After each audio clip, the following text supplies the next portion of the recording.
Rebels launching a US-made anti-tank missile which hit Russian journalists on Tuesday. RT reporters were among those injured. Crowds rally in Turkey in solidarity with 2 arrested opposition journalists. RT visits their newspaper's headquarters. Also ahead this news hour, Northern Europe seeks to close the door on asylum seekers, with Scandinavian countries launching campaigns to stop refugees and migrants from heading there.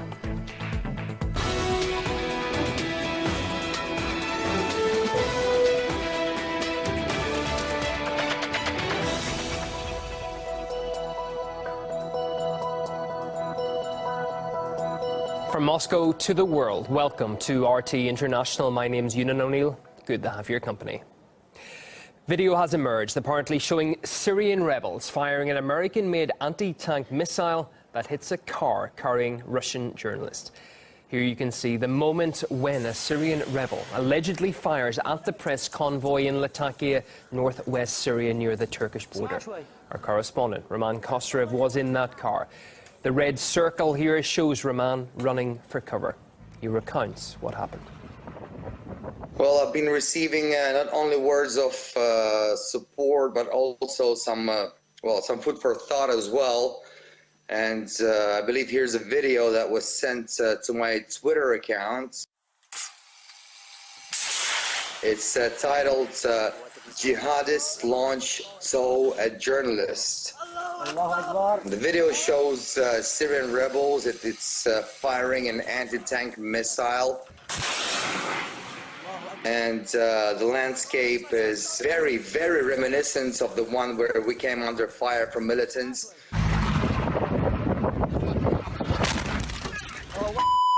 And actually you can see people running for cover in the distance, and I'm pretty sure that must have been us, and that person running in the back, that must be me. And here you can see the site from 2 different angles. Video on the left is the new one. We've zoomed right in, and on the right is what we filmed when we came under fire. And as you can see, it looks like the same house in both videos. Now going back to the start of the new video, a militant is launching a rocket from an anti-tank system, and it looks exactly like an American-made TOW anti-tank missile. It has a range of more than 4 kilometers, and it was covertly supplied to Syrian opposition forces since 2014. That information is available. As far as I know, hundreds of TOW systems have been spotted in the hands of numerous different rebel groups. Right after the attack, the Syrian army brought us what they said was a launcher from the rocket that hit the media convoy. There was 17 of us there. We're all wearing flak jackets. We're all clearly marked as press. And it certainly looks as if it could have been part of a TOW system. We asked military expert Charles Shoebridge for his take on the footage. He says there's enough evidence that the missile that hit the RT crew car was an American-made TOW weapon system. I've seen 3 separate sets of evidence, if you like. One is the photograph of the component part that was reportedly found close by. Another is the piece of video that shows what appears to be a rebel firing a weapon system.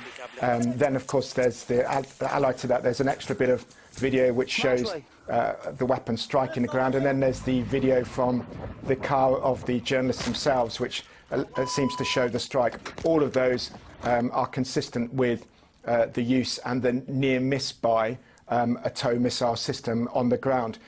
Some expert analysis there on the missile strike on the press convoy. Well, such weapons were supplied by the US to the so-called moderate opposition in Syria, something Washington has confirmed.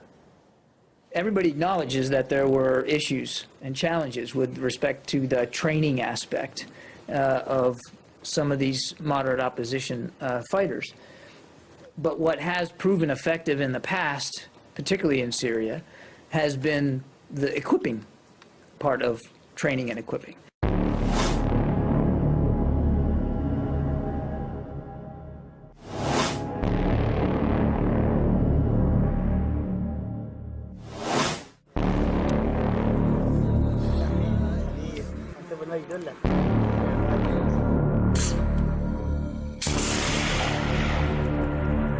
How do Syrian rebels get their hands on TOW missiles? You know, we have,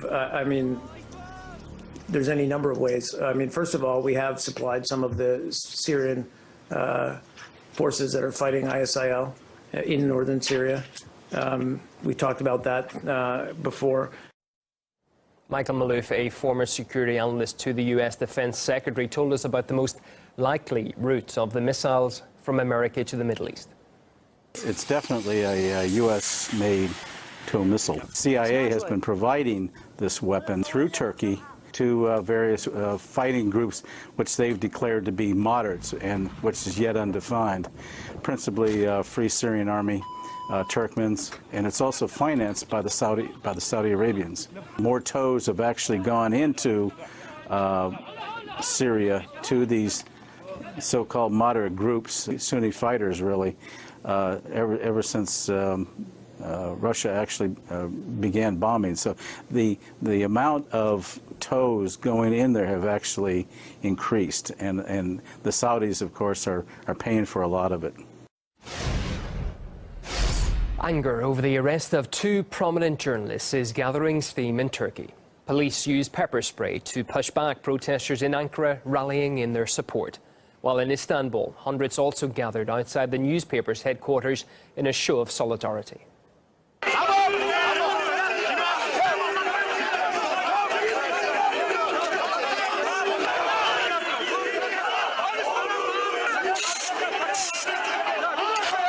Biz haber alma hakkının engellenmesini protesto etmek için buraya geldik. Değerli gazetecilerin özgür haber yapma haklarını savunmak için buraya geldik. Tutuklandılar. Yani artık ülkemizde. The editor-in-chief of the opposition newspaper Cumhuriyet in Istanbul and the head of its bureau in Ankara were arrested on Thursday on terrorism charges. That's after they published an article accompanied by a video claiming that Turkish intelligence was helping to smuggle weapons to ISIL in Syria. RT's Ilya Petrenko was at the newspaper's HQ on what's been dubbed the Black Day of the Press in Turkey.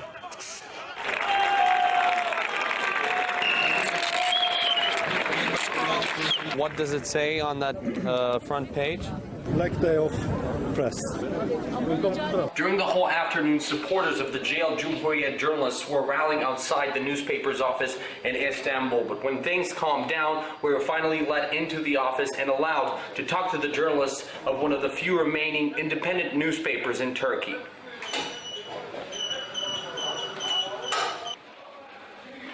For obvious reasons, the mood was tense, and many refused to talk to us on camera.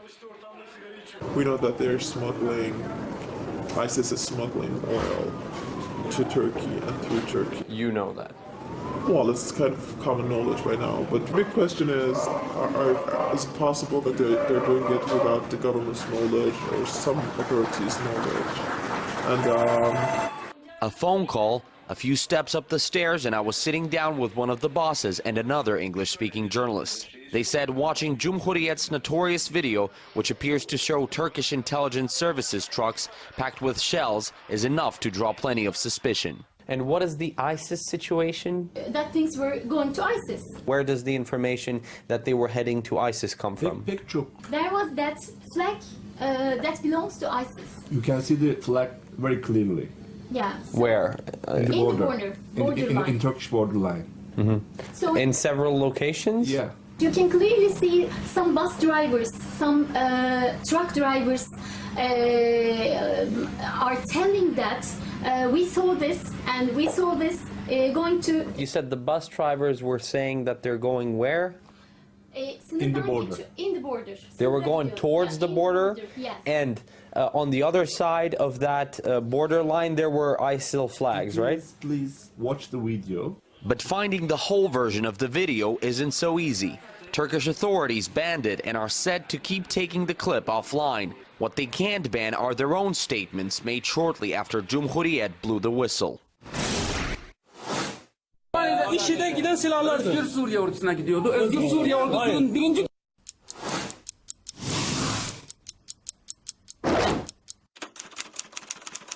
We didn't send any arms to any groups in Syria.